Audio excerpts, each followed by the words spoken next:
Agora não tá vendo mais nada. Tá vendo?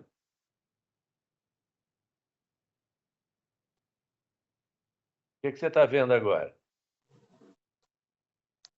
Professor, eu tô vendo o seu slide. Tem O gente que meu não tá voltou. vendo. É porque as pessoas, aqui no meu computador, quando as pessoas falam, some. Ah, é? Gente, eu não tô vendo nenhum slide. Eu tô vendo também, cara. Tá tudo certo aqui. Eu tô vendo também. Só Eu não também tá não tô, eu não tô vendo, não. Ué, gente. Eu não posso fazer nada, porque eu já compartilhei o slide para vocês. Ô, O meu professor, não tava aparecendo, eu saí do aplicativo e voltei. Aí voltou o slide. Ver quem enxergar. professor, Oi. tem uma aluna que não tá conseguindo entrar. Ela falou que, que tem que alguém deixar ela entrar na reunião. Que é a Natália. Ah, agora foi, agora foi. E sou eu responsável? Não. Eu acho que é você que. Não sei. Eu também não sei. Eu vou Eu falar acho aqui. que porque ele também entrou pelo link. Porque geralmente quem aceita é, tipo, quem criou a sala, sabe? Mas não tá pedindo para aceitar, não. Eu acabei de sair e entrar, não pediu, não. Tem um link que tava pedindo, mas o que a Jaque mandou no grupo tá dando pra entrar direto.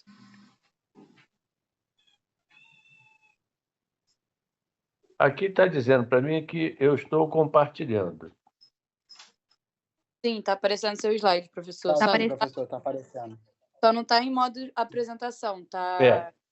Não, eu prefiro deixar fora do modo de apresentação. Ah, então Vocês, tá ótimo.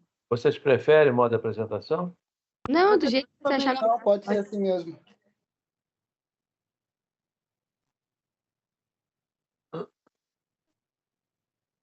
Então vamos começar?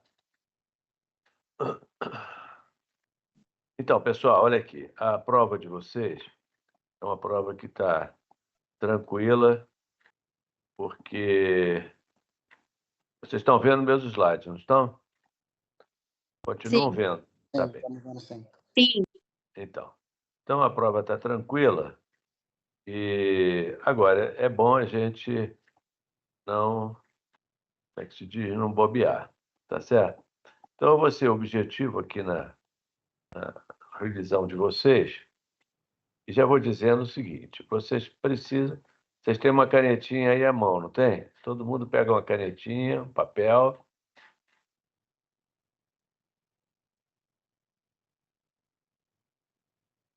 Posso falar então? Pegar uma canetinha? Pode sim. Então vocês vão ler sobre imunodeficiência transitória da infância, imunodeficiência comum variável, a gama-globulinemia e síndrome de George. Tem mais coisas.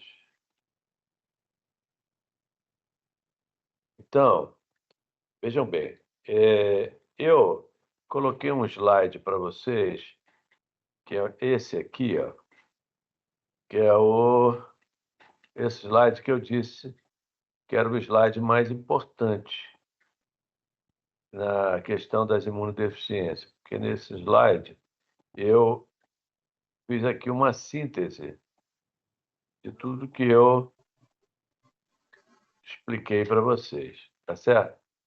Então, nesse slide que vocês estão vendo aí,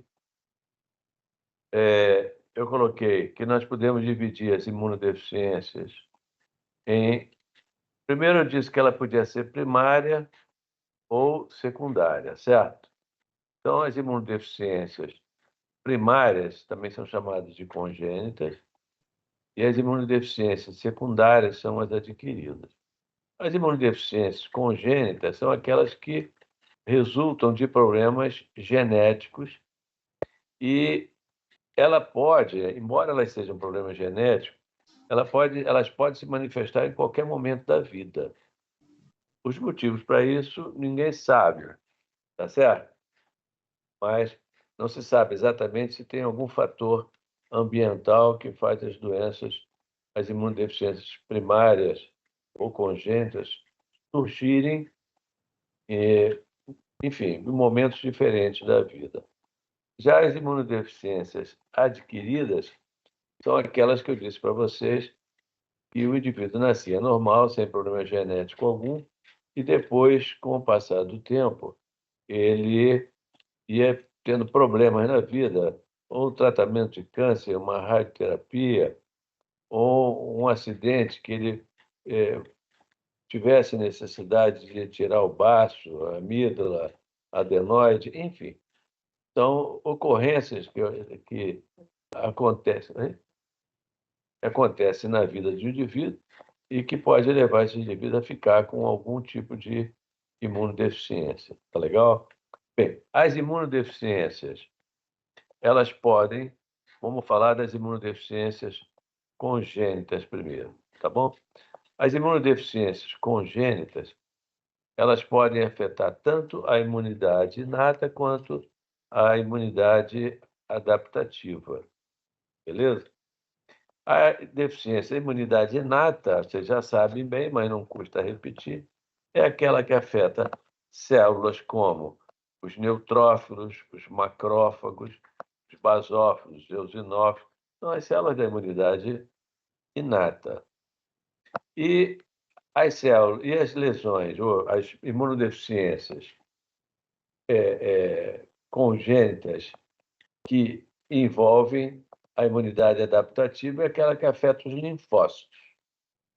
Essas imunodeficiências podem acontecer, podem causar problemas, tanto no número quanto na função das células, tá certo? Ou em ambas, número e função das células. Beleza? Então vamos aqui olhar primeiro as deficiências da imunidade inata, beleza? Vamos lá. As deficiências da imunidade, perdão, da imunidade adaptativa, desculpa. As deficiências da imunidade adaptativa, elas podem acometer, causar problema nas células B quanto nas células T.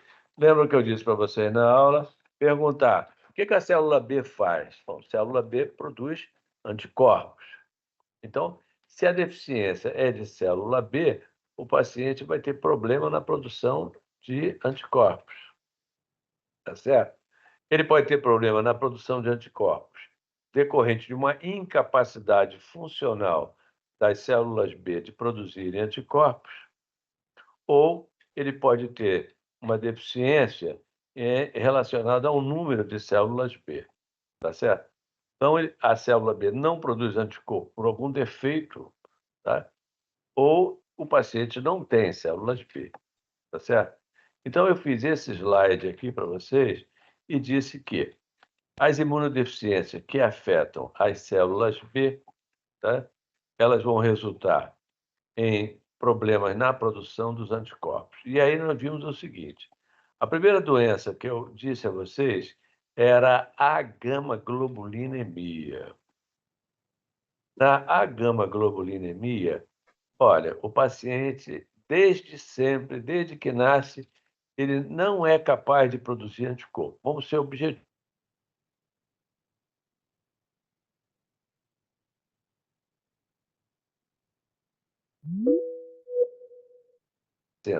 Moléculas de IgG. As outras classes de anticorpo, como eu falei. Professor, Oi? acho que você travou, que eu fiquei um tempo sem te escutar. Oi? Acho que você deu uma travada, porque eu fiquei um tempo sem te escutar. Você pode Aqui também. voltar, por favor? Deixa eu ouvir até onde? Não, até o início desse slide. Então eu disse o seguinte. Estão me ouvindo bem? Agora Sim. sim. Então vamos lá. Eu disse o seguinte, que os defeitos na produção de anticorpos, tá, são defeitos que afetam as células B. Então, nós podemos ter dois tipos principais. Aquele em que o paciente não produz anticorpo algum, ou seja, a criança nasce e ela é incapaz de produzir anticorpos. Nesse caso, é o que nós chamamos de uma agama-globulinemia. A significa 100, 100 gama-globulina, tá certo? E o único anticorpo que a criança tem é um anticorpo logo no iniciozinho da vida dele, nos primeiros meses de vida, que são anticorpos maternos, que a mãe passa pela placenta, são moléculas de GG. Por quê? Porque os outros anticorpos não passam pela placenta. Tá bem? Então, e também ele vai ter todas as subclasses, sendo que algumas subclasses de imunoglobulina passam, de GG, passam melhor do que as outras, mas eu não estou cobrando de vocês. Tá certo? Estão me ouvindo? Sim, Estamos está. sim, professor. Tá. De vez em quando eu vou ter que perguntar para ver se eu estou tendo feedback de vocês. Então, em geral, a gama, em geral não, a gama-globulinemia, tá? O paciente pode ter um número reduzido de células B, mas também pode ter um número normal. Mas o problema é que a célula B é incapaz de produzir anticorpo. Isso vem em consequência de um defeito genético, tá certo? Na chamada tirosina quinase de Brighton. Tá?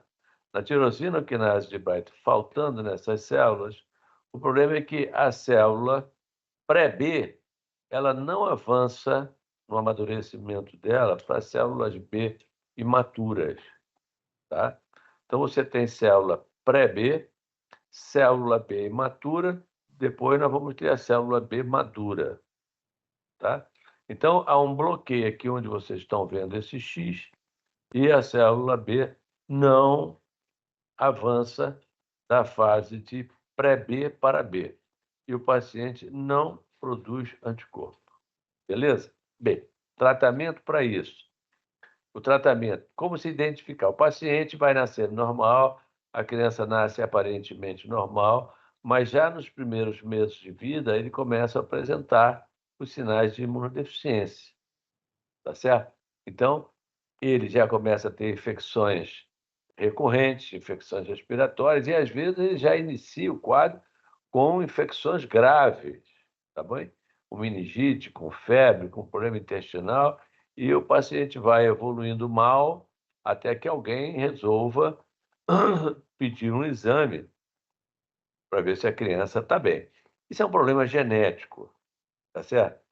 E, em geral, a gente conversando com a família, a gente consegue identificar que tem alguém na família, alguma criança que nasceu ou morreu, tá, com um problema parecido, mas nem sempre a gente consegue obter esse tipo de informação do paciente. O certo mesmo é pedir uma dosagem de imunoglobulinas. E aí o que nós vamos ver é apenas a presença de IgG. E que não é IgG fabricada pela criança, é IgG da mãe, que está ali presente, e essa IgG da mãe, dentro de pouco tempo, ela vai também desaparecer, tá certo? Então, acabou. Se não for feito transfusões de gama-globulina para a criança vai morrer, tá certo? Alguma dúvida nisso aí? Por enquanto, não, professor. Não, professor, tá de boa.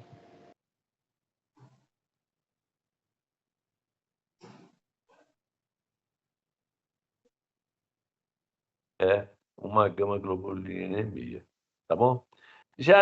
Um outro tipo de doença genética são as hipogama-globulinemias. As hipo, olha o nome, hipo quer dizer pouco. Ele tem pouca gama-globulina, mas ele tem gama-globulina, tá certo? Em geral, essas doenças, as hipogama-globulinemias, elas afetam todas as classes e subclasses de imunoglobulina. Agora, ela pode acometer, tá, adultos jovens, e pode acometer crianças. Quando elas acometem as crianças, em geral, são crianças com menos de 4 anos de idade. Alguns trabalhos falam lá na faixa de 3 anos, 36 meses. Eu coloquei abaixo de 4 anos de idade, tá certo? Para não ter dúvida nenhuma, tá certo? Então, são crianças entre 1 ou entre 0, né, e 4 anos de idade. Aqui é melhor colocar 0, não. Mas vamos colocar aqui crianças, podemos botar com 0 ano, é isso? Não tem ainda 1 ano, até 4 anos, até 3, 4 anos de idade. Combinado? Sem problema. Vamos ver se eu consigo colocar aqui.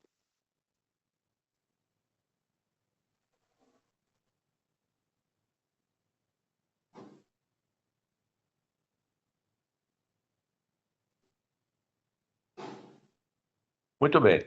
Essas crianças, em geral, nascem normais, são crianças que não têm sadias, aparentemente rígidas, mas depois de algum tempo, elas começam a apresentar infecções recorrentes. Em geral, infecções respiratórias, mas às vezes infecções digestivas, gastroenterites. Mas o problema é que ela começa a repetir muito. A criança fica doente o tempo inteiro, fica doente o tempo inteiro. Até que alguém resolve pedir a dosagem desses anticorpos, e o que nós vamos observar é isso, tá? A hipogamaglobulinemia, baixa de todas as classes e subclasses de anticorpo. Alguns podem estar assim, no limite inferior, pode estar até dentro da faixa da normalidade, ouviu? Pediu o exame, veio uma IgG no limite inferior, veio uma IgA mais baixa, veio uma IgM mais baixa. Então, pode acontecer essas oscilações, tá bem?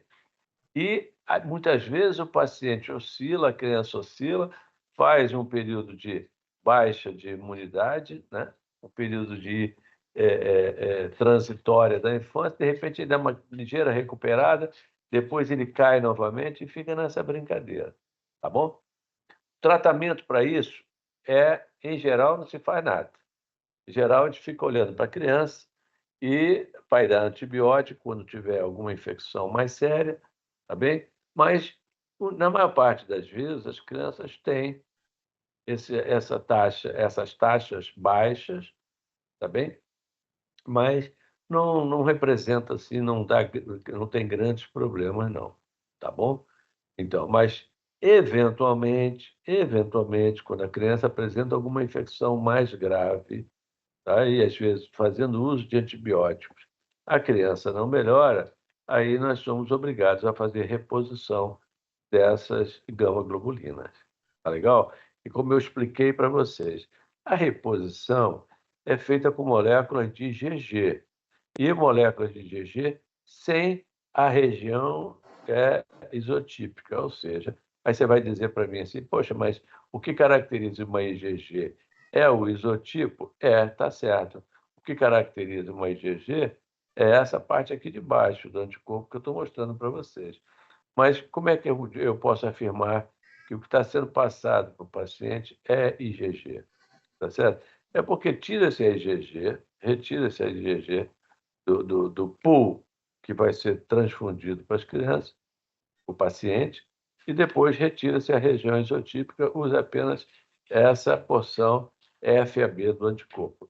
Isso evita esse problema aqui do paciente, da criança ou do paciente em geral, que recebe muitas transfusões, dele não fabricar anticorpo contra a região alotípica, essa que está marcadozinha aqui em vermelho. Então, para evitar esse tipo de problema, tá bom? O alotipo fica aqui, ó, esse vermelhinho aqui, ó, e para evitar esse tipo de problema, a gente não transfunde regiões alotípicas, tá certo? Fica só com a região FAB. Isso vai resolver todos os problemas da criança? Não, não vai resolver todos os problemas. Por quê? Porque essa região isotípica, a fixação de complemento ocorre aqui. Como é que se diz? Essa região aqui, a chamada FC do anticorpo, ela é importante porque os macrófagos fazem fagocitose. Isso funciona como uma opsonina, tá? Favorece a fagocitose de macrófago. Mas, de qualquer maneira, essa região aqui ela tem um poder neutralizante de antígenos, de toxinas bacterianas. Então, não resolve, não é o melhor dos mundos, tá bem? Mas ajuda a resolver o problema. Então, oi? Não, é filtrado. Bom, além disso, então, isso acomete crianças. Hipogama-globulinemia, afetando todas as classes de crianças. Isso aqui se configura, então, numa imunodeficiência transitória da infância. Então, nas questões, de uma maneira geral, da minha prova, de todas as provas, vem perguntando isso, vem falando isso. A criança apresenta isso. Tá bem? Se eu dissesse a criança não tem anticorpo nenhum, estaria aqui.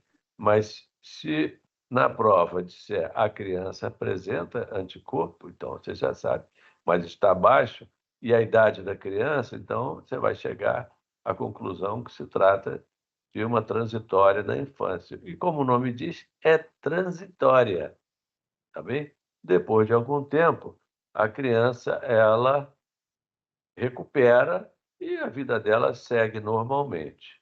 Tá legal? Alguma dúvida? Não. Se alguém tiver alguma dúvida, por favor, Não, interrompa. professor, acho que tá tudo certo. Não, tranquilo. Então, agora, a deficiência que afeta todas as classes de anticorpo, tá certo? Mas que acontece em indivíduos acima dos 3, 4 anos, em geral, acometendo adolescentes ou pessoas entre 20 e 40 anos, isso constitui o que nós chamamos de uma imunodeficiência comum variável. É muito parecido com esta, com a transitória da infância, só que acomete indivíduos, pacientes mais velhos, tá bom? Da mesma forma, o paciente tem infecções respiratórias recorrentes, tem muita pneumonia, tem muita rinocinusite, conjuntivite, tá bem? E problemas digestivos também, né? Então, tem muitos problemas digestivos, gastroenterite, tem problemas de desabsorção intestinal, e é um quadro que, se não for tratado, se não for feita a reposição, esses pacientes eles podem até morrer, tá bom? De ter uma infecção dessas grave e acabar morrendo. Bem, existem quadros de imunodeficiência que não afeta, são quadros especiais, ou seja, que foge, tá? Digamos assim, foge disso aqui. Eu vou até melhorar para quem quiser ir printando a tela, tá? Vou colocar isso aqui tudo uma cor só, para quem quiser printando a tela. Acho que essa cor, não. Pronto. Existem quadros especiais que são as imunodeficiências, são as hipogamas, mas elas são seletivas, ou seja, os pacientes eles não têm deficiência de todas as classes, subclasses, mas ele tem deficiência de uma classe específica. E aí nós podemos incluir aqui a deficiência seletiva de IgA. A deficiência seletiva de IgA é a forma mais comum de imunodeficiência primária. A mais comum, tá bem? Afetar é a imunodeficiência seletiva de IgA. O paciente tem IgA, não esqueça, é o anticorpo das mucosas, tá bom? Ele é um anticorpo produzido em maior quantidade dentro do corpo, embora não seja aquele que está em maior quantidade no sangue. Mas se nós olharmos para a extensão da mucosa, ele é um anticorpo que está presente em maior quantidade, produzido em maior quantidade, que na verdade é um anticorpo final de linha na produção dos plasmócitos de vida longa que produzem anticorpos. Esse é a última classe de anticorpo a ser produzida, são as moléculas, tá, de IgE. Então, os pacientes, sendo um anticorpo deficiente na mucosa, os pacientes com deficiência seletiva de IgA costumam ter infecções nas mucosas. Então, ele vai ter o quê? Ele vai ter bronquite ou vai ter pneumonias, ele vai ter rinocinusite, e na mucosa intestinal vai ter uma suscetibilidade maior a infecções virais no aparelho digestivo. Legal? Fácil, fácil, fácil, sem mistério. Existem formas mais, digamos assim, sofisticadas, podemos dizer assim, de imunodeficiência, que são as imunodeficiências que afetam as moléculas de IgG. Deficiência de IgG é um negócio raro, tá certo? É um negócio bem raro, mas existe, tá? Em geral, as deficiências de IgG, que são raras, tá? Acometem as subclasses de IgG2, tá bom? E de IgG4, tá bom? IgG2 e IgG4. A deficiência seletiva de IgA não requer tratamento de reposição de gama-globulina. O paciente vai ficar mesmo com deficiência de IgA, até porque aquilo que nós costumamos repor é IgG, mas IgG o paciente já produz, beleza? Então não adianta eu ficar fazendo reposição de IgG se o paciente tem IgG e o problema dele é a IgA que não é produzida, tá bem? E acaba não chegando lá dentro das mucosas do paciente. Existem outras formas de imunodeficiência, que eu vou até pontilhar essa linha, que ela é, digamos assim, uma forma seletiva, digamos assim, ela é uma forma seletiva, mas ela acomete apenas as moléculas de IgM. Ou seja, pessoal, quando uma célula T, tá? Quando uma célula B vai trocar a classe, tá? Lembra que a célula B, que eu expliquei inúmeras vezes para vocês, elas chegam aos linfonodos, tá? Vindo da medula óssea, e elas se transformam, se diferenciam em plasmócitos de vida curta, produzindo IgM, ficam produzindo IgM na resposta primária. Depois, esses plasmócitos de vida curta, como o nome diz, eles desaparecem, tá certo? E o paciente fica com as moléculas de IgM produzidas por eles. Isso é o que caracteriza a resposta primária, por isso é um aumento de IgM. Agora, uma parte dessas células, ela não completa o tratamento, a diferenciação dela. Ela vai até, ela se diferencia em célula B de memória, fica lá dentro do linfonodo, guardada como uma célula B de memória, até que haja uma reexposição ao antígeno. Em geral, essa reexposição ao antígeno acontece no curso da própria infecção, tá certo? Então, essas células B de memória, elas agora proliferam quando entram em contato com o antígeno, proliferam e vão dar origem a plasmócito de vida longa. Só que nesse processo, onde as células B de memória vão se diferenciar em plasmócito de vida longa, ocorre a troca da classe de anticorpo. E a troca de classe de anticorpo depende da presença de células T. E as células T que participam disso são as chamadas células T foliculares. As células T foliculares, que eu nem coloquei aqui, tá? Porque a minha célula está pequenininha, mas só se eu ampliar ela aqui, ó, eu talvez consiga colocar um THF. É uma célula T folicular. Vou botar aqui. T não foi, não está indo. Vou botar um F aqui, célula T folicular. Muito bem. A interação de uma célula T do folículo com uma célula B depende ela aqui. Pronto. Deixa eu diminuir o tamanho aqui para ficar melhor. Mas eu estou fazendo isso para quem está printando tela, viu? Muito bem. Então, isso depende da interação de duas moléculas. O CD40L está na superfície das células foliculares e da célula e da molécula de CD40 que está presente aqui na célula B. Tranquilo? Muito bem. Essa interação é uma interação importante. Quando o paciente tem problema ou no CD40L ou no CD40, tá certo? Ou o problema está aqui na célula T, no CD40L da célula T, ou no CD40 da célula B, ele não há sinalização da célula T folicular, T helper folicular, para a célula B trocar o isotipo. Então, o que acontece? A célula B continua indefinidamente só produzindo o quê? IgM, tá certo? Então, a célula precisa de citocinas aqui, produzidas também, além da interação, precisa de citocinas produzidas pelas células T helper foliculares.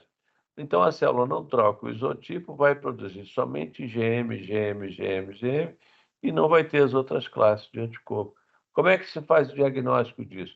É só fazer um exame sorológico no paciente, dosagem de imunoglobulina, e vai ver que o paciente não tem outras classes de anticorpo, só tem IgM. Matou o diagnóstico, acabou, fácil, síndrome de hiper-IgM.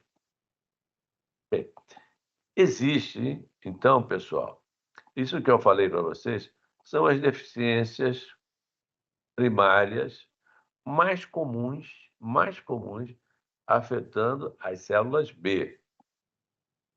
Mas existe também alguns quadros que vocês precisam saber, que é o seguinte: as células B, a função das células B é muito dependente, como eu estou falando para vocês aqui, ó, tá certo? Da função de quem? Das células T. Tá bem? Então, as células B precisam das citocinas produzidas pelas células T. Tá tranquilo? Muito bem. Então, eu posso ter deficiência de célula T, deficiência da célula T, não necessariamente aqui deficiência de CD40L, não. Eu posso ter uma deficiência de célula T que vai afetar a função das células B, tá certo? Então, existem algumas imunodeficiências de células T, onde as células B estão prejudicadas também na sua função. Tá tranquilo? Bem, agora, eu disse para vocês, tá, que existem quadros, tá? Existem quadros que a gente chama de imunodeficiências. Não, deixa eu ver aqui se é esse slide. Aqui. São as deficiências imunológicas secundárias a problemas sistêmicos. Então, são problemas, são doenças. Vejam bem, a gente chama de imunodeficiência primária ou congênita quando afeta as células do sistema. Só um minutinho. São imunodeficiências, são imunodeficiências, digamos assim, das células B, tá bem? Agora, existe imunodeficiência ou alteração das células T com prejuízo na função das células B, mas isso afetando o sistema imune. São moléculas ou mudanças, mutações no sistema imune. Agora, existem doenças, outras doenças genéticas sistêmicas que também causam prejuízo no sistema imune. Não sei se está claro, ficou claro para vocês. Não pode errar isso, não pode deixar de saber isso. Doença primária do sistema imunológico, imunodeficiências primárias do sistema imunológico. Beleza. Agora, existem doenças sistêmicas que acabam causando problemas imunológicos, que às vezes é a deficiência de uma ou outra enzima do próprio sistema, ou seja, que está presente em todas as células do organismo, inclusive nas do sistema imune. Então, são as chamadas doenças sistêmicas com repercussão imunológica. Está tranquilo? Bom, eu disse também para vocês que as deficiências de células T isoladas, eu peguei um exemplo para vocês de deficiências de células T. Esses quadrinhos aqui, tá? Que eu estou passando aqui nos slides, para quem for dar uma olhada nos slides, é apenas um resumo daquilo que eu estou falando para vocês aqui direto, tá bom? Mas eu mostrei para vocês, eu não tenho como dar todas as aulas de novo. As deficiências primárias de células T. Bem, existe a chamada síndrome de Digeorge. A síndrome de Digeorge, eu ensinei para vocês como uma deficiência primária das células T. Mas, na verdade, a síndrome de Digeorge, tá? A síndrome de Digeorge, ela é uma doença sistêmica, então, deficiência isolada de células T, ela não é bem, tá? Eu disse que era para vocês apenas para mostrar um exemplo de deficiência de células T, mas ela é muito mais, tá? Uma doença sistêmica, por aqui, uma doença sistêmica que afeta as células T. Por que eu estou dizendo isso para vocês, pessoal? Eu tive que mostrar isso aqui, dizer, olha, uma deficiência de células T. Existe deficiência de células T, vou mostrar já já para vocês, para quem não lembra, que é essa altura dos acontecimentos, com tantas provas que vocês estão tendo. Eu imagino que uma boa parte aí não lembre.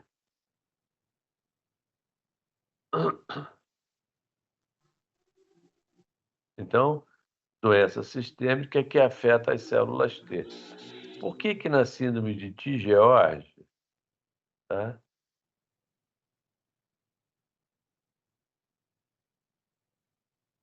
Por que na síndrome de Digeorge nós vamos ter problema com a célula T? Porque nessa enfermidade, tá? Que é uma síndrome genética, nós vamos ter um problema no desenvolvimento do timo. Tá certo? Não é só do timo, uma vez que é uma doença sistêmica, tá certo? Mas nós vamos ter no sistema imune um problema no amadurecimento do timo. Então, os pacientes com síndrome de Digeorge, tá? Olha aqui, uma criança com síndrome de Digeorge, o que ele tem? Ele tem orelhas implantadas, orelhas com implantação mais baixa que o normal. Ora, pessoal, isso não é um problema imunológico. Boca pequena não é um problema imunológico.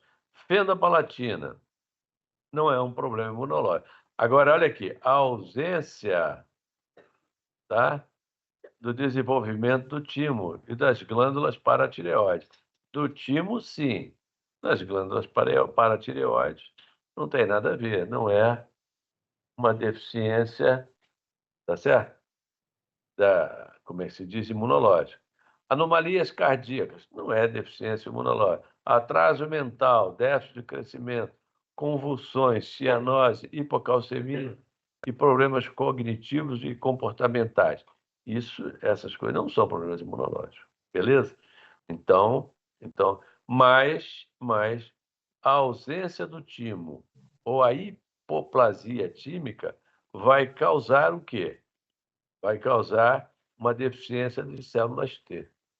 Então, se eu perguntasse, por exemplo, assim para você, uma criança que nasceu com micrognatia, que nasceu com implantação baixa das orelhas, que nasceu com hipocalcemia, que nasceu com problema com hipoparatiroidismo, que nasceu que tem problema de atraso mental, que tem problema de síndrome de Digeorge. Tá legal? Fenda palatina. Agora, não adianta dizer, a criança tem fenda palatina, é síndrome de Digeorge, não. Porque síndrome, tá, é um conjunto de sinais e sintomas. Tá legal? Então, os sinais que nós temos aí, os sinais de imunodeficiência. Beleza? Tranquilo? Então, sem dúvida.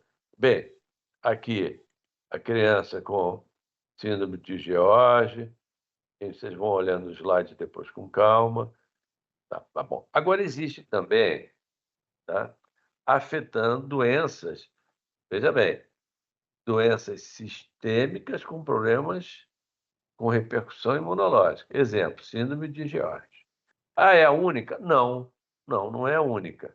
Por exemplo, eu tenho aqui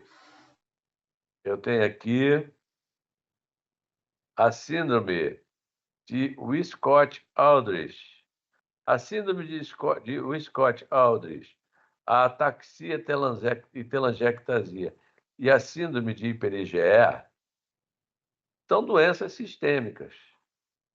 São doenças sistêmicas em onde nós vamos ter problemas imunológicos que vêm no bojo dessa doença sistêmica, tá certo? Mas não é uma doença imunológica primária. É uma doença imunológica que vem junto com um conjunto de outros problemas orgânicos. Tá legal? Agora, nós também temos aqui, ó, as doenças, tá? As SCIDs, tá bem? As SCIDs ou são as imunodeficiências combinadas. Essas, sim, são de células T e células B simultaneamente. Então, vamos amarrar a coisa, beleza? Eu vou até aparecer aqui para vocês um bocadinho.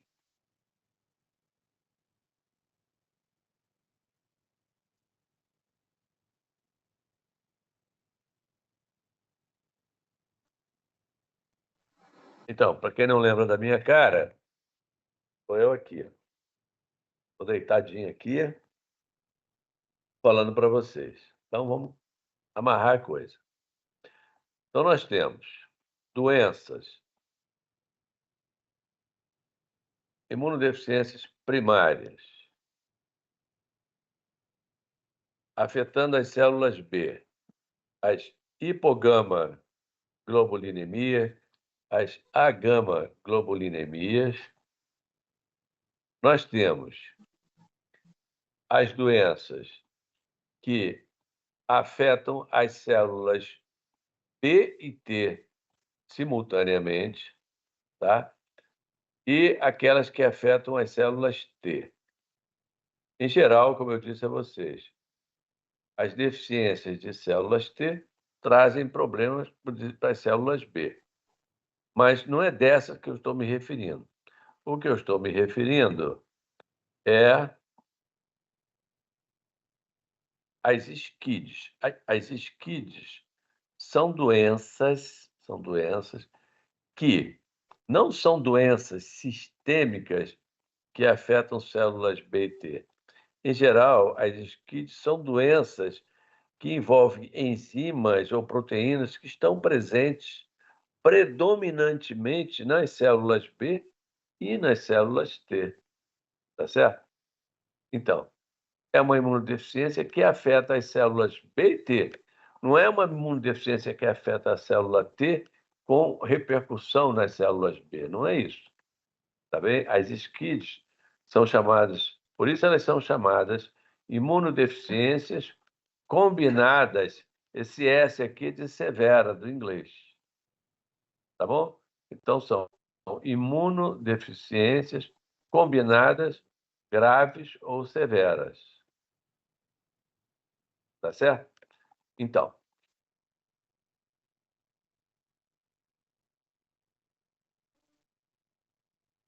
deficiência dessa enzima, deficiência de adenosina deaminase, deficiência de RAG1 e RAG2. Essa RAG1 e RAG2, como eu disse a vocês, são enzimas envolvidas na formação dos receptores de células T e também no receptor de células B, que é uma IgM. Então, é uma deficiência que acomete, tá, ambas as células T e B, tá certo? visto que os pacientes não têm receptor. Não tem receptor de antígeno de célula B, e aí babou. Não tem receptor de antígeno de célula T, babou também. Por quê? Porque essas células não podem operar sem os receptores dela. Existem muitas deficiências, várias deficiências, tá bom? Tá? Que levam a SCID. Muitas deficiências que levam a SCID, tá bom? As deficiências de RAG1, RAG2, a deficiência de Artemis, tá? Que é uma enzima importante na hora em que vai ser feito um transcrito de ácido nucleico, a deficiência de enzimas que são fatores de transcrição, como as JAK quinases, por exemplo, a deficiência de interleucina 2, que é uma citocina importante, tá? Para as células T, por exemplo, que vão levar à proliferação das células. A deficiência de receptor de interleucina 7. A interleucina 7, por exemplo, é uma citocina importante na hematopoese, na diferenciação da linhagem linfocítica.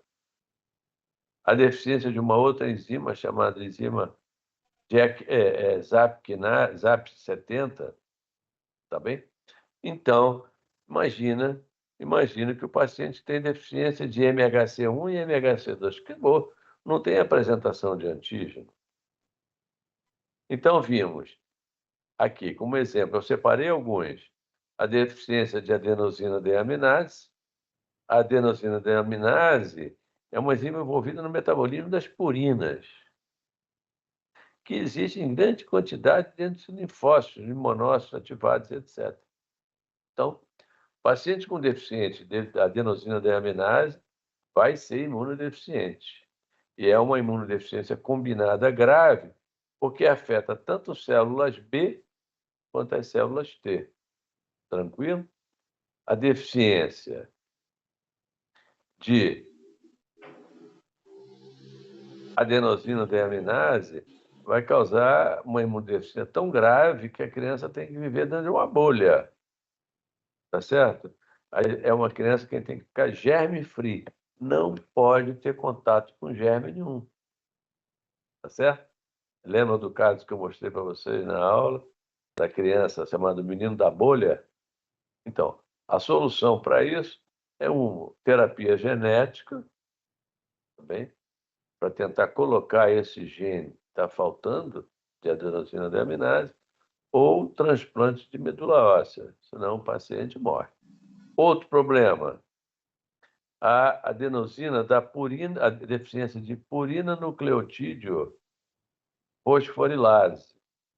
A deficiência dessa enzima também vai afetar o metabolismo das purinas. O paciente vai ter SCID também. A nucleosídeo fosforilase, purina nucleosídeo, é uma enzima envolvida no metabolismo também das purinas, que catalisa a fosforólise reversível de nucleotídeos purínicos, tais como o que eu estou mostrando aqui embaixo para vocês, vocês guardarem, tá certo? Deficiência de PNP dessa enzima, purina nucleotídeo fosforilase, tá bom? Aqui seria fosforilase, que seria um pH aqui. Muito bem. O paciente vai ter uma deficiência combinada grave. Aqui mais especificamente, as células T são dependentes, muito dependentes da função da PNP, mas as células B também. A deficiência de ZAP quinase, tá? É uma doença rara. Então, sendo muito rara, eu não vou colocar isso na prova para vocês. Deficiência de ZAP70. Mas posso colocar como alternativa, né? Eu também tenho que colocar algumas alternativas para vocês, senão a minha prova vai ser só prova de questão certa. Eu tenho que colocar um bocadinho ali para dar uma confundida, podemos dizer assim, para vocês. Para quem não estudou, vai dá mal. ZAP 70, não, o que é ZAP 70? Não, ZAP 70 é uma enzima que vai causar deficiência, vai causar uma imunodeficiência rara, tá bem? Mas exatamente por ela ser muito rara, é que não tem sentido eu pedir especificamente deficiência de ZAP 70. Tá legal? Deixa eu ver aqui. As doenças sistêmicas com repercussão imunológica. Já falei a de George. A outra doença é a síndrome de Wiskott-Aldrich. Olha que coisa interessante. Doença sistêmica com repercussão imunológica. Eu tenho letra A, letra B, letra C e letra D. Tá bom? Se eu quiser Aldrich, Wiskott-Aldrich, tá bem?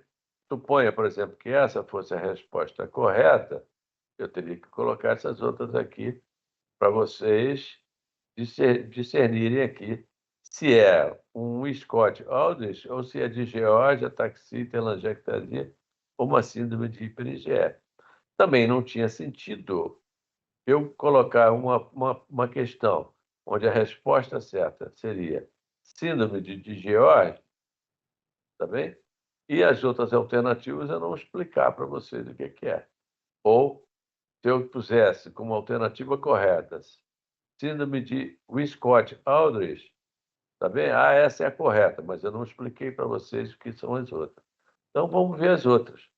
A síndrome, falei da de George, a síndrome de Wiskott-Aldrich é a deficiência de uma enzima, uma proteína, chamada proteína de Wiskott-Aldrich.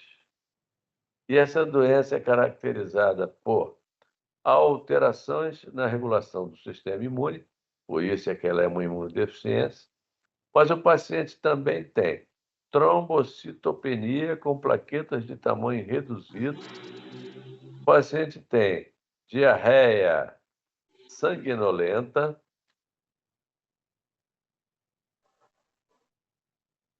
o paciente tem diarreia sanguinolenta, o paciente tem eczema, predisposição a doenças autoimunes e predisposição a neoplasias malignas. Tá bom? Suponha que eu pusesse assim para vocês. Das alternativas abaixo, tá? Das alternativas abaixo, claro que seria uma questão fácil demais, certo? A deficiência ou a ausência, uma mutação da proteína de Wiskott-Aldrich provocaria alterações na regulação do sistema imune. Seria fácil demais. Mas é preciso que vocês saibam que uma criança ou um paciente que tem trombocitopenia, que lá no hemograma vem uma observação, redução do tamanho das plaquetas, que tenha na história dela diarreia sanguinolenta, que tenha na história eczema e ainda predisposição ou que tenha uma doença autoimune ou que tenha um tumor, né? Então, Agora, esses diagnósticos, em geral, não são muito fáceis, não. Porque ninguém vai lembrar, nenhuma pessoa, um clínico, um pediatra, que seja, vai lembrar que é uma síndrome de Wiskott-Aldrich, a menos que já tenha visto uma doença de uma síndrome de Wiskott-Aldrich uma vez na vida. Tá bom? Isso só vai acontecer quando ficar constatado, não, realmente essa criança tem uma imunodeficiência. Poxa, mas ela tem eczema, ela também tem trombocitopenia, ela tem sangramentos, e ela tem... poxa, qual é a imunodeficiência que cursa com trombocitopenia, diarreia sanguinolenta, eczema, tá certo? Que cursa com autoimunidade ou com tumor? Deve ser uma Wiskott-Aldrich. Então, aí o diagnóstico é feito. Mas também é uma doença rara, tá bom? Então, eu estou falando isso tudo para vocês, porque eu também não devo chegar inventar uma doença rara para vocês, não tem sentido. Eu já disse para vocês que eu não faço sacanagem com o aluno, tá bom? E também não quero que vocês sejam médicos de doenças raras. Vocês precisam saber, tá, aquilo que é mais comum. Porque o que é raro é difícil para todo mundo, até para um imunologista, tá bom? Mas, de qualquer maneira, está aí, ó, para vocês verem uma síndrome de Scott-Aldrich, uma criança com Scott-Aldrich que apresenta plaquetas reduzidas, tá certo? Eczema, olha aí, o eczema é igual uma dermatite atópica lá, parece uma dermatite atópica. Tá bem, pessoal? Aqui são alguns slides falando mais da doença, para quem se interessar. Tem petequias, olha as petequias da criança, porque tem trombocitopenia, tem petequias, tá bom? Uma outra doença, que é uma doença sistêmica, com repercussão imunológica, como a síndrome de Scott-Aldrich, só que essa aqui é tranquila, essa é fácil, que é a chamada ataxia e telangiectasia. Olha o nome, ataxia, problema neurológico. Telangiectasia, um problema dermatológico. Os pacientes com ataxia e telangiectasia, tá bom? Como é aqui, ó, é uma doença rara, mas o que eles vão ter que dar para fazer diagnóstico logo? Cheio de telangiectasias, pequenos vasos, aglomerados de pequenos vasos na pele. Olha aí, olha os olhos dessa criança. Não dá para confundir. Você vai olhar, vai dizer, olha, tanto vaso é esse. Tá bem? Olha aqui, no canto do olho, também, ó, são as telangiectasias. São novelos, tá bem? De capilares, tá bem? Distribuídos na pele, na conjuntiva. E esses pacientes podem sangrar no sistema nervoso, tá bem? Ou formar novelos parecidos com esse no sistema nervoso que sangram, tá bem? Sangram e vão causar os problemas neurológicos de ataxia, ou seja, dificuldade para andar dos pacientes, tá bom? Então, olha lá, no sistema nervoso dos pacientes, ataxia, telangiectasia, olha aí, várias telangiectasias espalhadas pela pele, várias telangiectasias disseminadas aqui pela pele, na orelha desse paciente, e novamente aqui no sistema nervoso, lesões aqui pequenas no tronco cerebral e aqui lesões no parênquima cerebral. Tranquilo? Sem mistério. E a última é a síndrome que eu trouxe para vocês, a última doença sistêmica com repercussão imunológica. Poderia parecer a princípio apenas um problema imunológico. E é uma doença que ela lembra muito a dermatite atópica. Tem muito da dermatite atópica. Até porque, como eu falei para vocês, na dermatite atópica,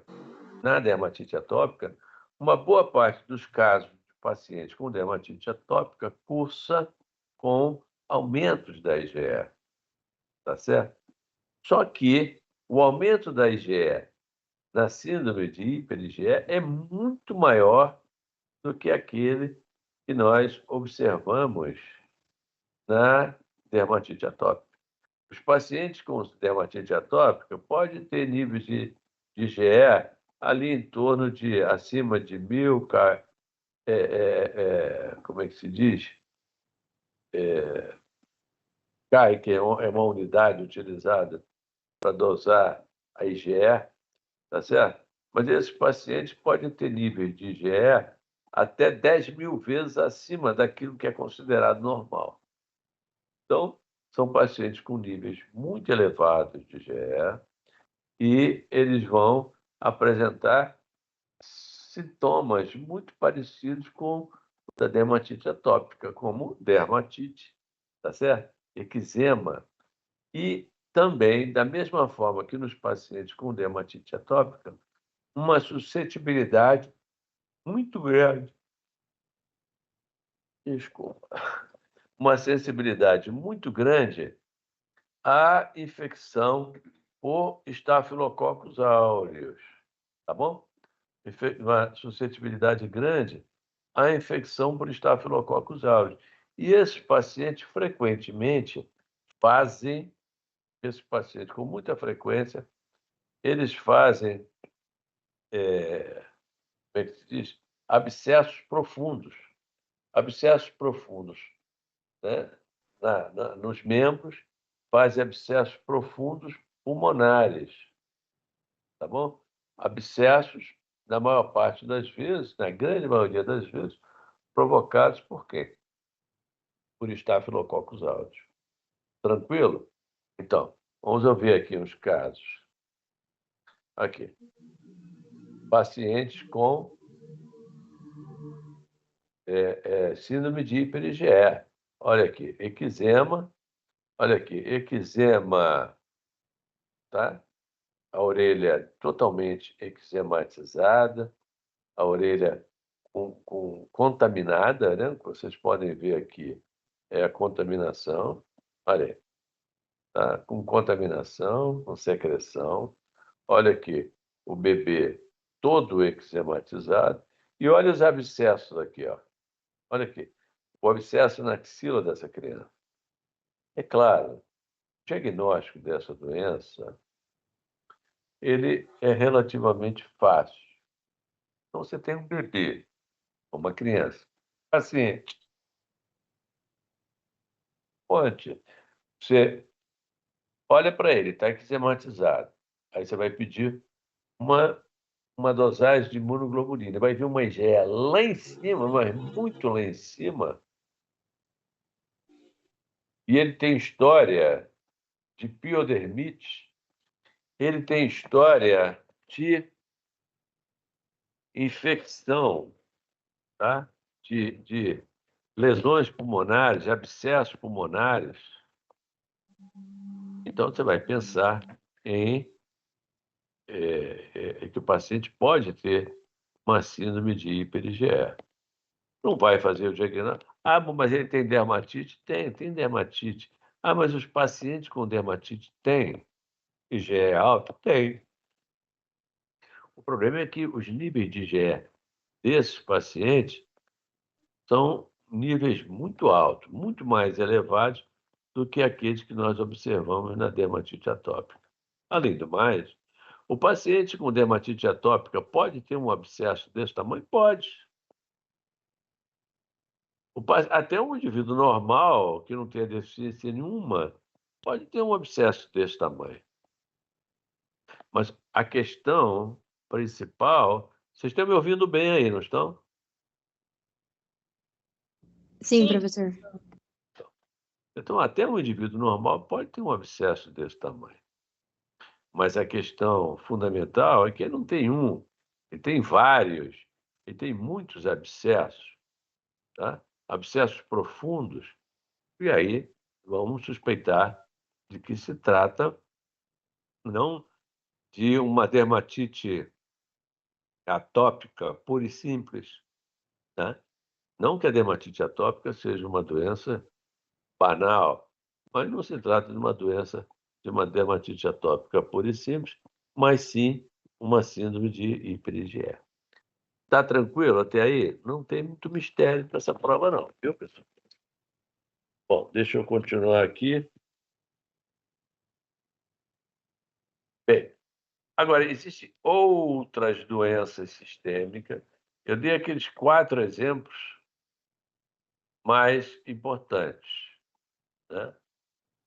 Síndrome de hiper-IgE, a ataxia e telangiectasia, a síndrome de Tigeorge e Wiskott-Aldrich. Agora, existem muitas outras doenças sistêmicas que cursam com desregulação do sistema imune. a síndrome de Chediak-Gashi, a síndrome de Griscelli, a poliendocrinopatia autoimune com candidíase e distrofia ectodérmica e a desregulação autoimune com poliendocrinopatia enteropática ligada ao X. Né? Doença grande com nome e sobrenome. Então, vamos lá. Chediak-Gashi, tá? É uma condição que afeta vários sistemas do corpo. Por isso é doença sistêmica. Agora, afeta o sistema imune. O paciente tem infecções repetidas e persistentes, começando na infância. Essas infecções são graves, tá certo? E poucos pacientes chegam à vida adulta, olha aí. Muitos pacientes com Chediak-Gashi atingem um estágio conhecido como fase acelerada dessa doença. Essa fase é conhecida por ser desencadeada por uma infecção viral. Então, às vezes, o paciente tem Chediak-Gashi, mas ele vai levando, mas de repente ele tem um quadro infeccioso e não se sabe muito bem por quê. De repente, o paciente começa, depois dessa infecção, ele começa a ter alterações imunológicas mais, digamos assim, mais acentuadas. Tá bem? Os linfócitos, em geral, os leucócitos defeituosos, eles se reproduzem incontrolavelmente, invadem muitos órgãos, tá certo? Do corpo. Essa fase está associada com febre, episódios de sangramento anormal, infecções recorrentes e falha de muitos órgãos. Tá bom? Essa doença, ela é caracterizada, tá certo? Por, digamos assim, por falhas nos genes que controlam, tá certo? O transporte lisossomal dentro da célula. Então, o que acontece? Esses pacientes ficam com... Olha o tamanho dos lisossomas, tá bom? Os lisossomas desse neutrófilo aqui, comparado com os neutrófilos normais. Chediak-Gashi, aqui também não está mostrando muito bem quanto aqui, tá? São lisossomas muito grandes, tá bem? Comparado, tá? Com esse é um neutrófilo normal. Esses outros são neutrófilos com Chediak-Gashi. Dúvida? Tirar esse daqui para não Não, confundir. professor. Tá tranquilo, né? Bom, depois eu tiro isso aqui. A outra.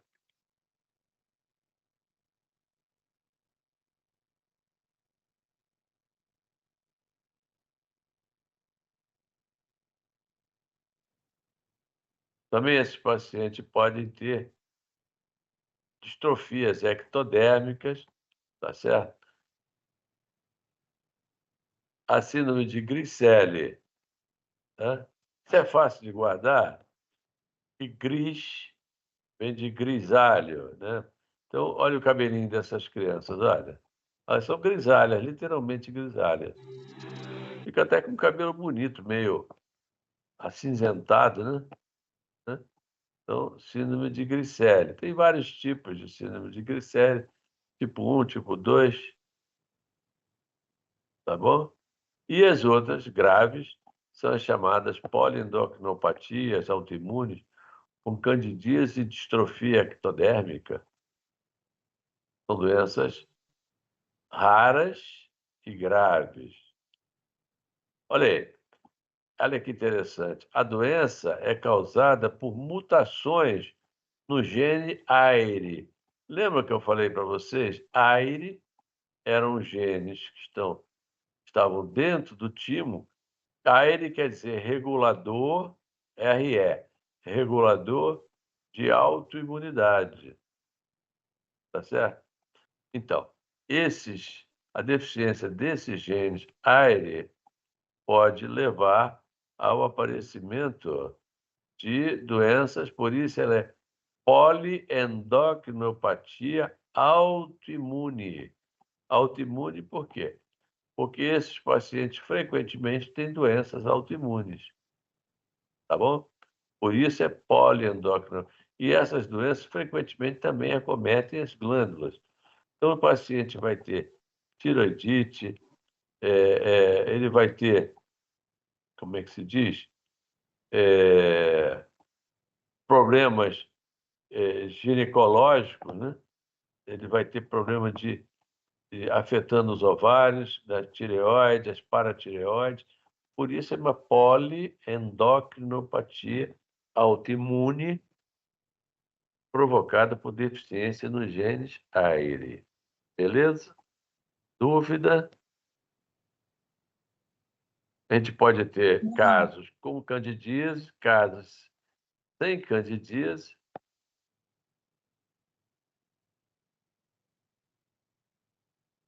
Poliendocrinopatia autoimune. Doenças. Aí. Isso aqui é uma forma. Olha aqui, tudo cândida, olha. Tudo candidíase.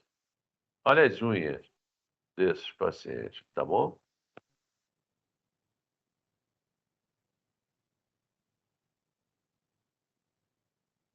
E essa daqui se chama síndrome de IPEX, tá certo? Que é uma imunodesregulação, uma poliendocrinopatia, uma imunodesregulação enteropática. Isso é uma doença gravíssima, tá certo? A criança vai ter problemas de desabsorção intestinal séria, pode ter dermatite atópica, com IgE alta, tá bem? Com IgE alta. Então, são doenças graves, raras, tá? E frequentemente são doenças mortais. Bem, vimos os defeitos na imunidade adaptativa. Na imunidade inata, nós vamos ter neutropenias, vamos ter problemas, isso envolvendo os neutrófilos, tá bem? Vamos ter neutropenias, vamos ter os defeitos de adesão leucocitária e a doença granulomatosa crônica, tá bom? As neutropenias central e periférica. A neutropenia central é aquela onde o problema está na medula. As periféricas é quando o problema está na, digamos assim, na função de neutrófilos e no número, o desaparecimento, tá? A eliminação, a perda de neutrófilos na periferia. Já a outra que é central, não, está dentro da medula óssea. Elas podem ser classificadas permanente, intermitente e cíclica. Acabou. Permanente, intermitente e cíclica. Permanente. Se o número de neutrófilos permanece baixo em todas as amostras de sangue observadas, ou seja, o paciente sempre vai ter um número reduzido de neutrófilos. Intermitente é aquela onde o paciente passa temporadas bem e depois ele passa por um ciclo, né, de neutropenia. Ou seja, passa um tempo bem, com os neutrófilos em número normal, e, de repente, ele faz uma neutropenia. O que é interessante é que existe uma forma chamada de neutropenia cíclica. Na neutropenia cíclica, o paciente faz ciclos bem regulares. Então, nós podíamos dizer o intermitente, cíclico e não cíclico, tá? Eu coloquei aqui como é normalmente classificada, mas isso aqui para mim tinha que estar dividido assim: intermitente cíclico e o intermitente que não faz ciclo. No intermitente cíclico, o paciente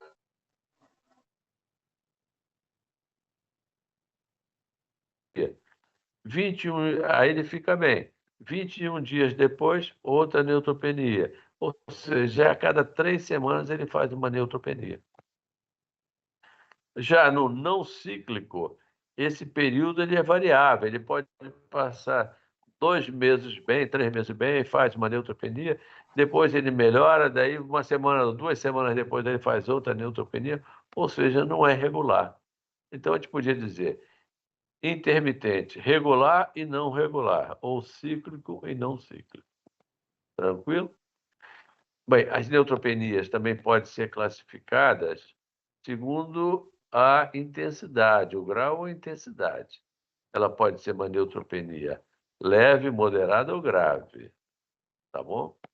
A leve é quando o número de neutrófilos varia de 1.000 a 1.500 neutrófilos por milímetro cúbico de sangue. A moderada, quando ela varia de 500 a 1.000, e a grave, quando é inferior a 500 neutrófilos por milímetro cúbico. Então, 500 a 1.000 e 1.000 a 1.500. Tranquilo? 500, grave. Moderada, 1.000, de 500 a 1.000. Então, vamos lá. Inferior a 500, ou de 0 a 500, tem neutrófilo nenhum. De 0 a 500, depois de 500 a 1.000 e depois de 1.000 a 1.500. Então, leve, moderado e grave. Fácil de guardar, sem mistério algum. Tá bom? Nas neutropenias, existem muitos tipos, vários fatores que podem causar neutropenia. Neutropenias medicamentosas, neutropenias inteiramente idiopáticas, não se sabe por que alguns pacientes não fazem essas neutropenias, muito menos porque essas neutropenias são cíclicas. Eu acho que essa é mais doida ainda. A intermitente ainda vai, quer dizer, de alguma forma, agora cíclico, isso é doideira, né? É ruim de entender, mas acontece. Tá bom, pessoal? Neutropenias. Infecções orais. As deficiências de adesão leucocitária. Isso, pessoal, também são doenças raras, tá? Que eu não vou colocar um caso de deficiência de adesão leucocitária, mas vocês são perfeitamente capazes de entender, tá? Que o paciente pode ter, como deficiência de adesão leucocitária, os linfócitos dele não migram, tá bom? Não migram. Então, tem deficiência de integrina, que é aquela cola que eu já expliquei para vocês, que permite a um neutrófilo, por exemplo, ou uma outra célula, outro leucócito, aderir na parede dos vasos e iniciar o processo de migração. Tá bom? Bom, aqui. E a doença granulomatosa crônica. A doença granulomatosa crônica é aquela que resulta de defeitos, tá? Hereditários, tá? Em um dos 6 componentes do complexo de enzimas envolvidas na síntese do NADPH. Ora, esse NADPH, tá?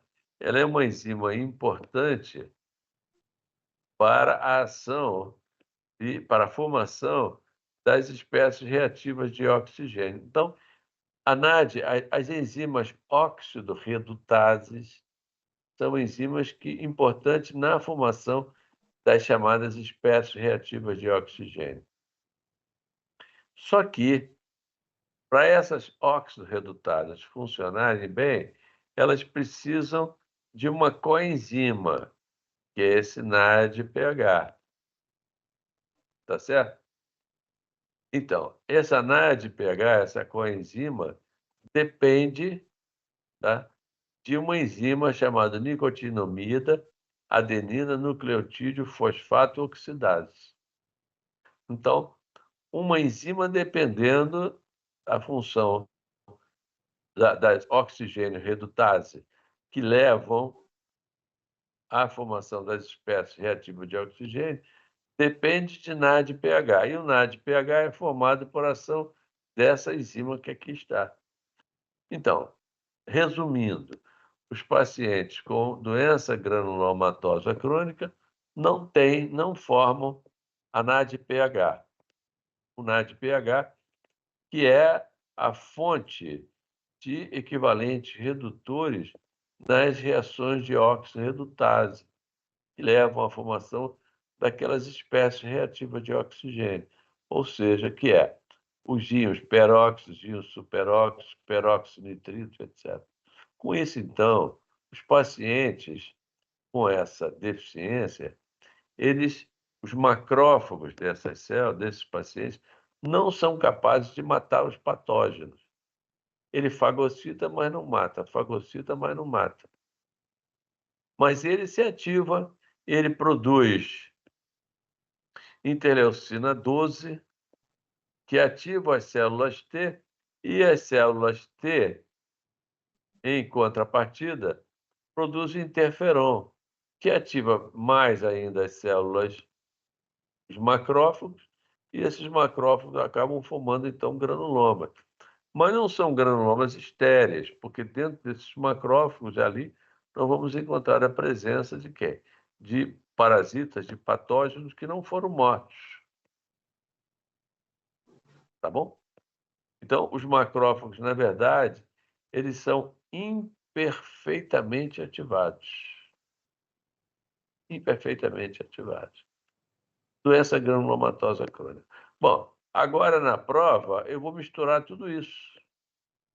Agora na prova eu vou, obviamente, claro, eu tenho que pegar isso daqui e fazer uma prova, misturar as questões para vocês. Tá certo?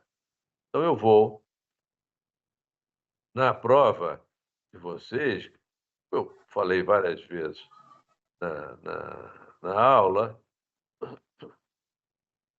questões muito simples, né, para vocês, daquelas imunodeficiências primárias, dizer o que é uma, o que é outra, entendeu? Não tem muito mistério. Para você fazer o diagnóstico, se é transitória da infância, se é a gama-globulinemia, se é comum variável, tá bom? Bem, uma coisa que eu quero que vocês guardem, tá bom? É que são os marcadores dessas células, tá bom, pessoal? Os marcadores, prestem muita atenção nisso.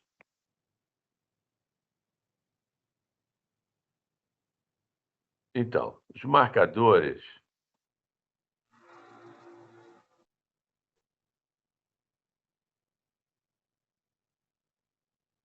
na doença granulomatosa crônica está aqui, ó. O macrófago cheio, imperfeitamente ativado, não mata os patógenos, mas as células T estão lá produzindo interferon, ó, tá certo? Que vai ativar mais esses macrófagos, mas eles são imperfeitamente ativados. Guardem isso aqui, esse quadrinho, tá bom? Os marcadores. CD3. As moléculas CD3 são marcadores universais de células T.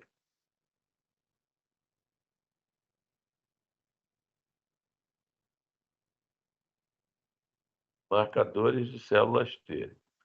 As moléculas de CD19 são marcadores universais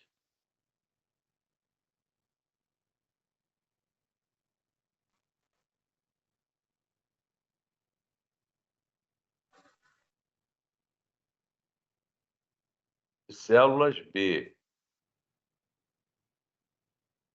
Tá bom? Então, se eu disser na prova para vocês, o número total de células CD19 estava normal, você sabe, o linfócito B está normal.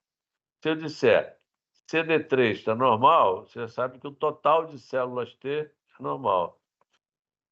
CD4 é marcador de quem? CD4, vocês sabem, é um marcador de células helper.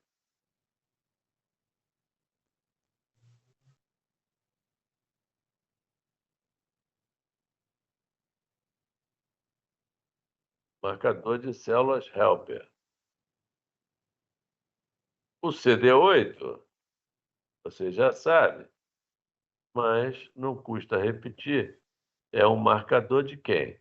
É um marcador de células T citotóxicas.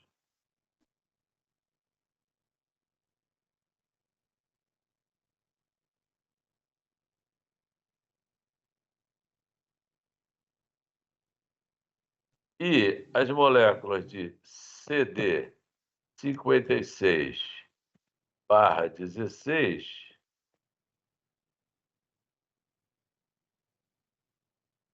é um marcador de células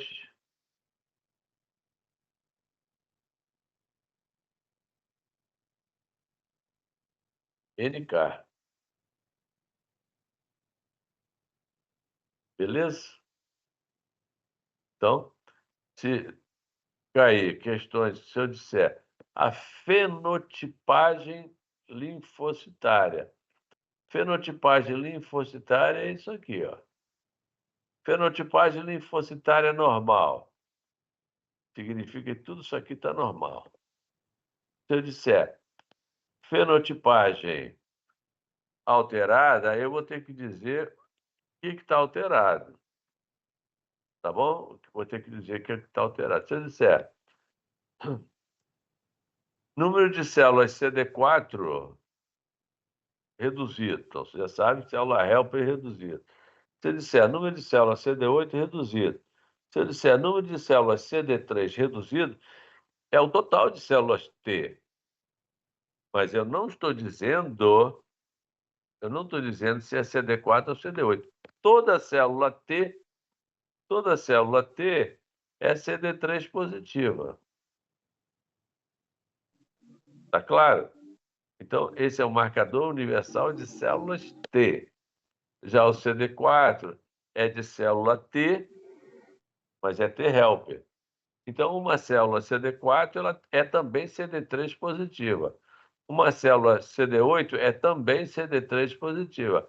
Agora, uma célula CD19, ele não é CD3 positivo, porque que é um marcador de célula T, porque, na verdade, ele é uma célula B.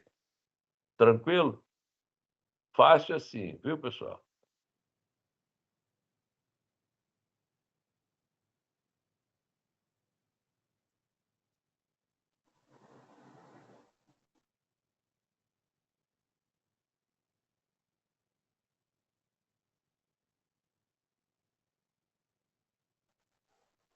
Só um minutinho.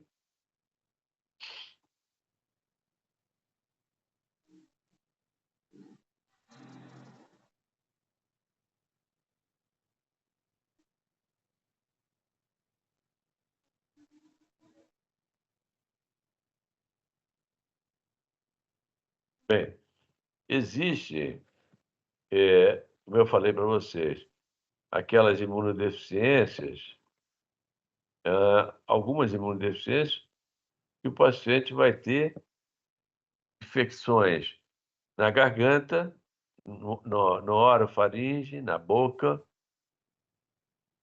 nas neutropenias. Frequentemente, esses pacientes têm lesões orais. E existem algumas imunodeficiências onde o paciente tem infecção fúngica, infecção por fungo, tá bom? E o fungo que mais frequentemente causa problema nos pacientes é a Cândida. Ah, mas por que não pode ser um Trichófito rubrum? Pode até. Por que não pode ser enfim, um outro fungo qualquer? Pode. Mas a Cândida é um habitante normal no nosso corpo, tá certo? Ele é um saprófita no nosso corpo. Então, nos pacientes com alguns tipos de imunodeficiência, eles podem ter, né, infecções recorrentes por Cândida. Candidíase recorrente, candidíase mucocutânea, tá bom? Doenças, por exemplo, a redução de mieloperoxidase, A mieloperoxidase, tá? É uma enzima que está presente em neutrófilos e monócitos. Professor, Oi? você tá passando slide? Não, Ah, tá. Só para saber. estou só comentando com vocês. Ah, tá. Tá bom. Tá? Então, deficiência de mieloperoxidase, essa enzima, a deficiência da enzima em neutrófilos e monócitos, tá certo? Pode determinar falhas funcionais de células do sistema imune, levando o paciente a apresentar infecções fúngicas, tá bom? Infecções fúngicas. Essas infecções fúngicas, infecções pulmonares, por exemplo, com tuberculose, etc. Agora, das infecções fúngicas, tá bom? A mais comum é Cândida, tá certo? A mais comum é Cândida. Ele pode ter por tricópito, por um Sporotrix, pode ter uma Malacésia furfo, pode, mas é mais comum por Cândida, tá bom? E vai caracterizar, por exemplo, uma candidíase mucocutânea crônica, como eu mostrei para vocês nesse slide aqui. Deixa eu ver aqui se eu acho o slide de novo. Aí. Candidíase olha na mucosa, ó. Mucosa. Cutânea, ó, crônica. Candidíase mucocutânea crônica. Defeitos genéticos, como, por exemplo, deficiência de mieloperoxidase. Agora, uma outra coisa que eu quero chamar a atenção de vocês é os sinais de imunodeficiência, tá bom? Esse slide aqui, ó, tá? São chamados sinais de alerta da imunodeficiência. Então, são os sinais que vão fazer que a gente, olhando, esse paciente tem imunodeficiência, pode ter. Os pacientes com 2 ou mais pneumonias no ano, 4 ou mais novas otites no ano, estomatite de repetição ou candidíase por mais de 2 meses seguidos, abscessos de repetição, 2 ou mais episódios de infecção sistêmica grave, 2 ou mais episódios de sinusite aguda num ano, aguda, não é crônica, é aguda. Uso de antibióticos por 2 meses ou mais, quer dizer, baixa resposta à antibiótico terapia, nós estamos tratando de antibiótico correto, né? Não adianta eu pegar um paciente e taxar esse paciente de imunodeficiente porque eu usei por mais de 2 meses um antibiótico errado. Tá bom? Baixo ganho de peso e de crescimento. Criança que tem infecções recorrentes, tem baixo peso, tá? Ganha pouco peso, tá certo? Necessidades de antibiótico terapia endovenosa para melhora clínica. Isso é uma outra questão importante, porque às vezes uma amidalite, normalmente você trata com antibiótico oral, mas num paciente imunodeficiente, ou uma pneumonia, muitas vezes, você vai tratar com antibiótico oral, às vezes interna para tratar melhor. Mas quando você trata com antibiótico correto, oral, e não melhora, e só melhora, e às vezes por um tempo prolongado de antibiótico, fazendo uso de antibiótico venoso. Então, vamos pensar em imunodeficiência. Retardo. História familiar de imunodeficiência, quer dizer, se o paciente tem na família outras crianças, outros parentes próximos com imunodeficiência, então vamos pensar também como um possível sinal precoce, sinal de alerta. Retardo na queda do coto umbilical. O coto umbilical, em geral, cai nos 10 primeiros dias. E BCGite, que é uma resposta inadequada ao BCG. Combinado? Então, na presença de pelo menos um ou mais sinais, é imprescindível a pesquisa de imunodeficiência primária. Pelo menos um. Um desse aqui, pelo menos, é o suficiente para a gente pensar em imunodeficiência e investigar. Combinado? Bem, de imunodeficiência, tá? Eu acho que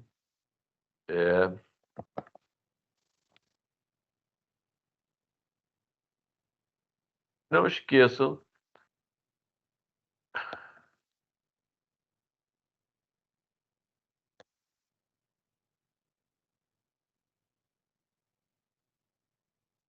bem, nós falamos aqui de imunodeficiência adquirida e não esqueçam que uma forma de imunodeficiência que não pode ser desconsiderada, tá? É a imunodeficiência humana ou imunodeficiência provocada pelo HIV, tá certo? E o que é importante é que no HIV, tá certo? No HIV, o vírus entra nas células TCD4 através de um receptor de quimiocina, que é a molécula de CCR5. Essa célula infectada, essa célula CD4 infectada, ela vai ser morta por linfócito citotóxico. Então, o que vai provocar a redução do número de células CD4 no corpo, tá certo? A morte das células CD4 são os linfócitos CD8 que fazem a vigilância imunológica no corpo, no organismo, tá certo? Então, essas células CD4, não há reposição de células T. Não esqueçam disso, tá? Depois que a criança nasce, o timo, ele involui. Então, já não há mais reposição de célula T. Então, se essas células T, CD4, tá certo? Que são as células parasitadas pelo vírus, começam a morrer por ação das células TCD8, tá? Gradativamente vai havendo uma redução de células CD4 até que o paciente chega a um nível crítico onde as infecções começam a aparecer e causar, então, a síndrome da imunodeficiência adquirida. Acabou, acabou, tá bom? E o número crítico de células também é abaixo de 250 células. Abaixo de 250 células TCD4 é um nível crítico onde as infecções começam por germes oportunistas começam a acontecer.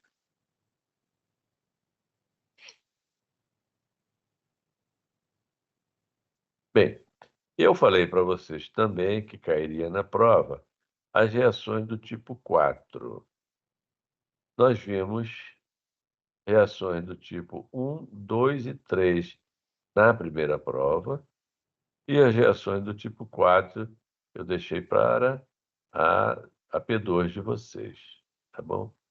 As reações do tipo 4, eu vou dar aqui 5 minutinhos de intervalo, tá bom? 5 minutinhos de intervalo, que é para a gente voltar para as reações do tipo 4 e entrar nas reações às drogas, tá bom? Combinado, então? Tá bom, professor. Beleza, tá, professor. Guardar aí, 5 minutinhos.